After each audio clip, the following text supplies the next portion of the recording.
मानव तंत्र जितेंद्र गहलोत भाग 5। निचला श्वसन तंत्र मांसपेशियां एवं श्वसन क्रिया विज्ञान। निचले श्वसन तंत्र में मुख्य श्वास नली, श्वसनी, ब्रोंकाई, श्वसनिका, ब्रोंकियोल, कुपिका तथा फेफड़े आदि कार्य करते हैं।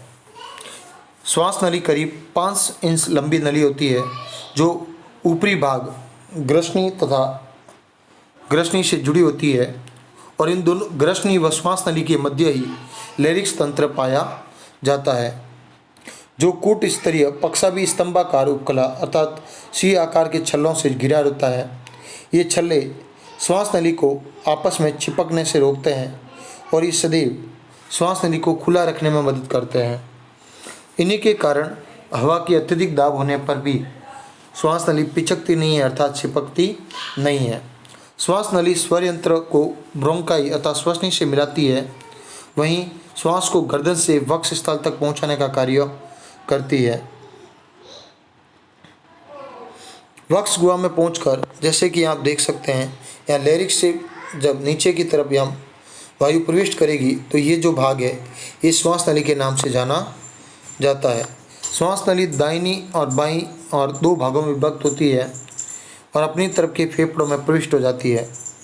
इन शाखाओं को प्राथमिक श्वसनी जैसे कि ये पहली और इस तरफ इन दोनों को प्राथमिक श्वसनी के नाम से जाना जाता है।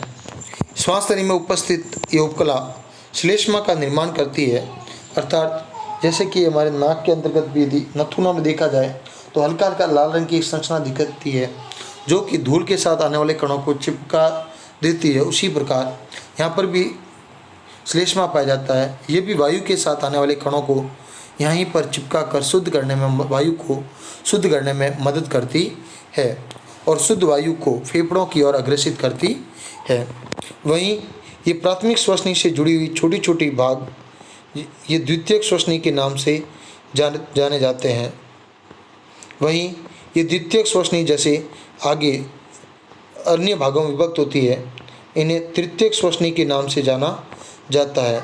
इन तृतीयक श्वसनी से आगे की जो भाग है इन्हें चतुर्थ श्वसनी और इसी प्रकार ये धीरे धीरे अंतिम छोटे छोटे भागों में विभक्त होकर अंतिम में कुपिकाओं पर जाकर समाप्त हो जाती है।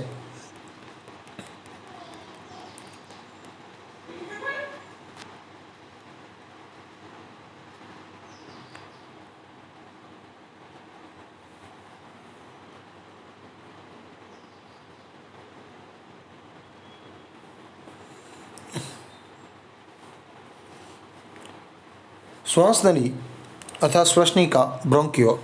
श्वास नली के अंत में बाईं ओर और दाईं ओर और बाईं ओर की श्वसनी विभक्त होती है जिसे प्राथमिक श्वसनी फेफड़ों में जाकर छोटी शाखाएं अर्थात छोटे छोटे भागों में विभक्त हो जाती है। जैसे कि यहाँ मैंने कहा था ये पहली नली है तो इसके आगे के जो ये छोटे छोटे भाग है ये द्वितीयक श्वसनी के नाम से जाने जाते हैं। जैसे ये प्राथमिक है तो ये भाग द्वितीयक श्वसनी के नाम से जाने जाते हैं। इसी प्रकार प्रत्येक स्थल में द्वितीयक श्वसनी तृतीयक श्वसनिकाओं में विभक्त होगी तो वहीं प्रत्येक तृतीयक श्वसनी छोटी छोटी श्वसनिकाओं अर्थात ब्रोंकियोल में विभाजित होती जाती है। ये ब्रोंकियोल फेफड़ों में फैल जाते हैं और हर ब्रोंकियोल आगे चलकर छोटी छोटी सीमांत ब्रोंकियोल यानी छोटी संरचनाओं में विभक्त होता जाता है। वहीं ग्रसनी तथा ब्रोंकियोल मिलकर एक वृक्षनुमा संरचना बनाते हैं जो बहुत सी शाखाओं में विभक्त हो जाती है। इन शाखाओं के अंतिम छोर पर कुपिकाएं पाई जाती है जो कि गैसों के विनिमय अर्थात गैसों के लेन देन का कार्य करती है और गैसों का विनिमय इन्हीं कुपिकाओं के माध्यम से संपन्न होता है। जैसे कि आप यदि यहाँ पे गौर से देखेंगे तो यहाँ पर ये जो भाग है यहाँ पे छोटे छोटे गुब्बारे नुमा संरचनाएं जो किनारे पर दे रखी है, ये वाली जो गुब्बारे नुमा संरचना है ये क्या कहलाती है? कुपिकाएं। कुपिकाओं के बाद अगला भाग है फेफड़े। फेफड़े फुसफुस लचीले कोमल तथा हल्के गुलाबी रंग के होते हैं। यह एक जोड़े के रूप में शरीर के वक्ष स्थल में दाएं व बाएं भाग में मध्य पट के ठीक ऊपर की ओर स्थित होते हैं। वहीं फेफड़े असंख्य श्वास नलियों, कूपिकाओं, रक्त वाहिनियों, लच्छिका वाहिनियों, लचीले तंतुओं, झिल्लियों, कोशिकाओं आदि से निर्मित होते हैं। वहीं दाहिना फेफड़ा बाएं फेफड़े से लंबाई में थोड़ा छोटा, जैसे कि इसकी तुलना में ये थोड़ा छोटा पर चौड़ा होता है। पुरुषों के फेफड़े स्त्रियों के फेफड़ों से थोड़े भारी होते हैं। तो वहीं बायां फेफड़ा 2 खंडों में विभक्त होता है, तो वहीं दायां फेफड़ा 3 खंडों में विभक्त होता है और प्रत्येक खंड के कई छोटे छोटे उपखंड भी होते हैं। तो वहीं प्रत्येक उपखंड भी कई छोटे छोटे खंडों में विभक्त होता है। वहीं प्रत्येक श्वास नली की शाखाएं, धमनी व शिराओं की शाखाएं आगे विभाजित होते हुए एक स्वतंत्र इकाई का गठन करती है। जो प्रत्येक फेफड़ा स्पंजी ऊतकों से बना होता है। उसमें कई केशिकाएं अर्थात करीब 30 मिलियन कूपिकाएं, जो छोटे छोटे गुब्बारेनुमा संरचनाएं थी, वे 30 मिलियन की संख्या तक पाई जाती है। ये कूपिकाएं कपनुमा संरचनाएं बनाती है, जो सीमांत ब्रोंकियोल के आखिरी सिरे पर पाई जाती है।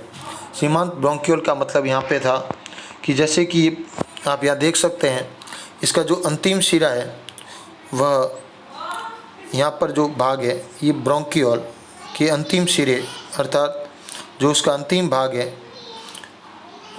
इस ब्रोंकियोल के अंतिम सिरे यानी जहाँ ये श्वसनिकाएँ खत्म हो जाती है, वहाँ ये कूपिकाएँ पाई जाती है। और इन कूपिकाओं की संख्या लगभग 30 मिलियन के आसपास होती है।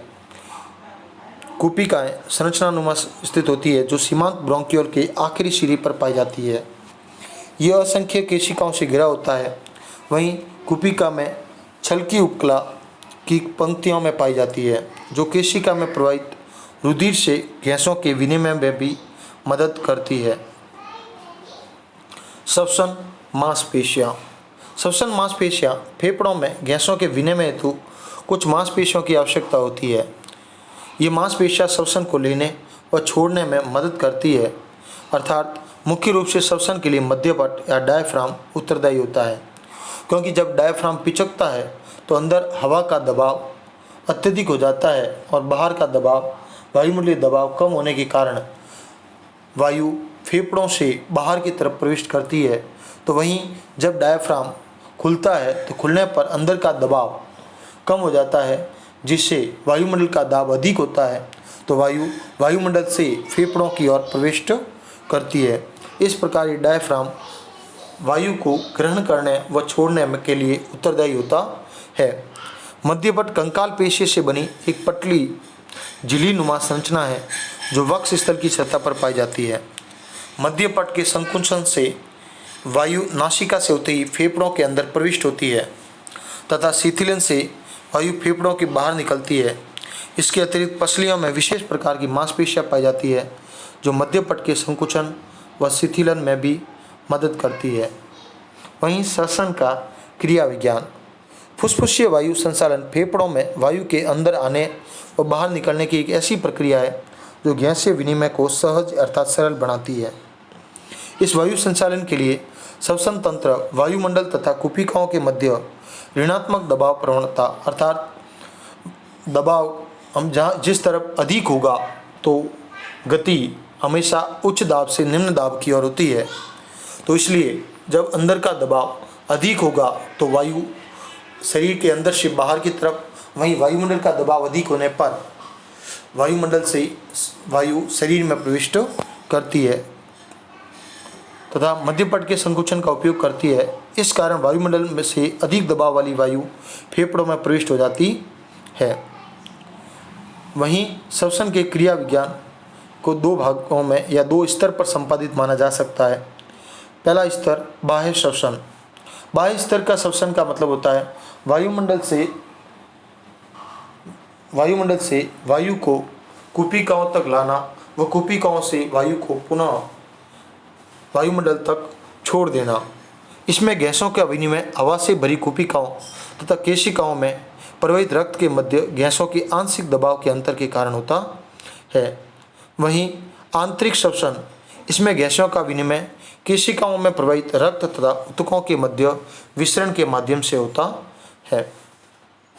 अर्थात पहले भाग में जैसे हमारा रक्त कुपिकाओं से वायुमंडल में पहुंच रहा है, वायुमंडल से कुपिकाओं तक जा रहा है, वैसे ही आगे कुपिकाओं से छोटी छोटी केशिकाएं अर्थात जो रक्त नलियाँ, धमनी व सिरा हैं, छोटे छोटे भागों में विभक्त होती है, पतली महीन संरचनाओं, उन्हें केशिकाएं कहा जाता है। उन केशिकाओं तक भी बाह्य श्वसन के कहलाता है।